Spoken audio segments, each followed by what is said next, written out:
Tak terima ditegur, seorang pengendara motor menyerang petugas Dinas Perhubungan atau Dishub. Momen pemukulan tersebut pun terekam kamera dan mendadak viral di media sosial. Dalam rekaman video yang beredar memperlihatkan pengendara sepeda motor terlibat adu mulut dengan petugas Dinas Perhubungan serta komunitas pecinta kereta api Edan Sepur di perlintasan kereta api stasiun Kiara Condong viral di media sosial.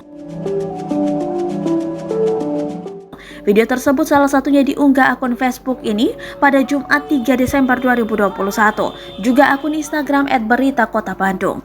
Dilansir dari kompas.com, dalam video berdurasi 58 detik itu tampak pengendara motor yang diberhentikan petugas di perlintasan kereta api stasiun Kiara Condong, Bandung.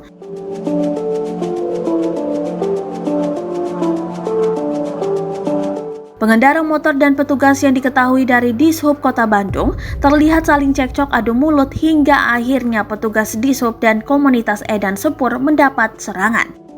Manajer Humas PT Kereta Api Indonesia Daob 2 Bandung, Kuswardoyo, membenarkan adanya peristiwa tersebut. Kejadian itu terjadi di perlintasan Ibrahim Aji, Kiara Condong, Bandung pada Jumat 3 Desember 2021 sekitar pukul 16:45 waktu Indonesia Barat. Dia mengatakan insiden itu bermula saat anggota komunitas Edan Sepur memberhentikan dan menegur pengendara yang melanggar aturan lalu lintas. Saat itu, ada pengendara motor yang melintas dan melanggar aturan dan diingatkan. Namun yang bersangkutan tidak terima ketika ditegur dan sempat terjadi cekcok, ujar Kuswardoyo dilansir dari kompas.com. Beberapa saat kemudian, para pelanggar lalu lintas ini kembali lagi ke lokasi dan terjadilah pengeroyokan tersebut, imbuhnya.